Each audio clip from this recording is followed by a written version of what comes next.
I love fantasy and magic. I also love making things I've never made before.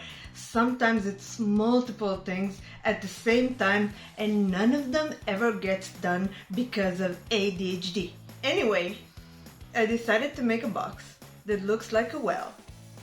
A magic well with a circle of rooms glowing from within in a mysterious way. I started out with some dollar store coasters because they were cheap and they already had a ring that showed me where to cut. I sanded out my cut pieces and used my rotary tool to sand in the bottom piece to gain as much space as I can. Then I glued 2 of my rings to the bottom. This will be the body of the box, while the other 2 will be the top. I cut out some foam bricks, not really trying to make them exactly the same. It looks more realistic when it's not exactly symmetric. I rolled an aluminum ball over them and then put them in a box with some rocks and shook it a little. After that, it was time to glue them on.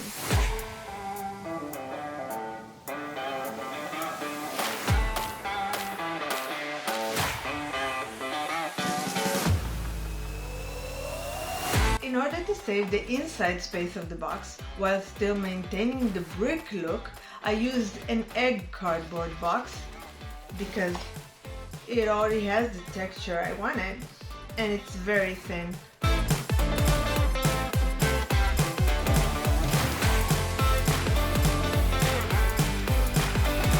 I also made some holes for the magnets with my soldering tool, but I forgot to record it. So far, everything has been pretty straightforward, nothing complicated. But now I want to make the illusion of water with magical runes, with light emanating from the runes, and I'm not quite sure how I'm going to do this. I mean, I know in my mind how I want it to look, and to be honest, I kind of feel out of my league. But when I feel this way, I make the first step. Do something. Start. So the first thing I set out to do was find my magic circle, and I did. I found a magic circle that I like, and I will put the description. I will put the link in the description, and I printed quite a bit of versions of it, bigger, smaller, thicker, and I tried to make a mold of the circle and poured some resin in it, which made the runes stick out and I did not like.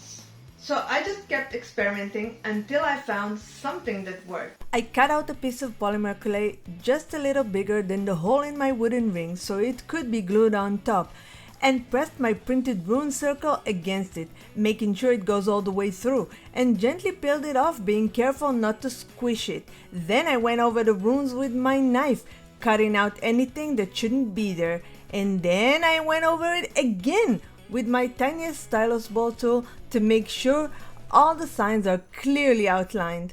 After baking and sanding, I went over the backside of my clay with my knife and finished it off with a coat of paint. Next, I needed some Play-Doh. A quick run by under the furniture gave me more than enough. I cut out a disc the same size of my polymer clay and placed it in a flat bowl. I mixed some silicone and poured it over.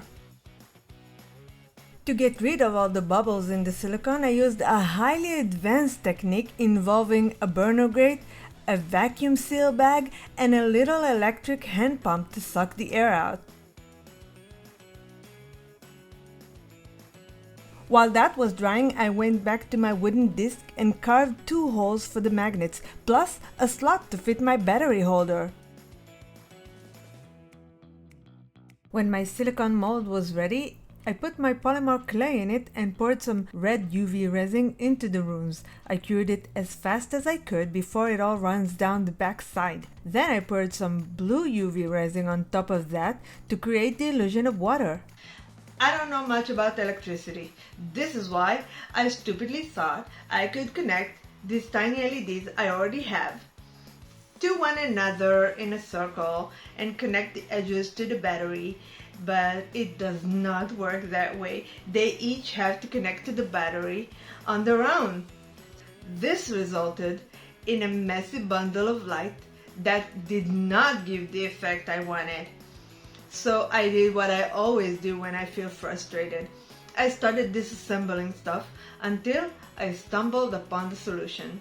This selfie ring of light kind of clip-on, and it was surprisingly perfectly fitted to not only to the ring itself, but also to the carving I made for the battery.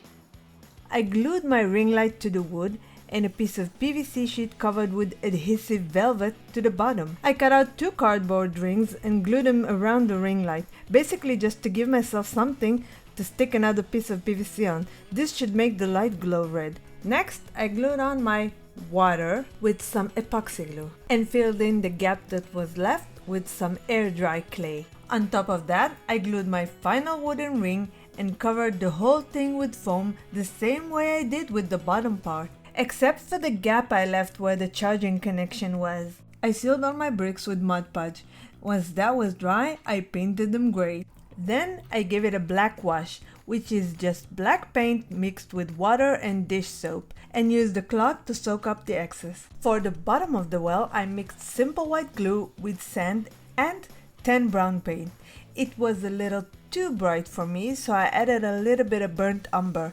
I poured my mixture into the well and sprinkled some more sand on top. Then I gave it a night to dry. My last coat of paint was a heavy dry brush of tan brown.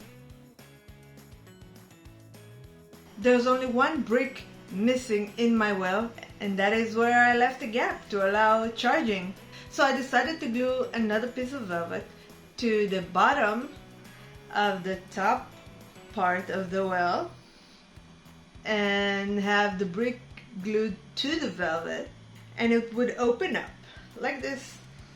For that, I had to remove the velvet backing. I thinned out my brick so it won't stick out with the added piece of velvet. I glued it on and put back the velvet cover. For greenery, I used some homemade moss made out of padding foam chopped up and painted green, and some sawdust painted green. This is it! My magical well is finally done. Let's give it a little photo op.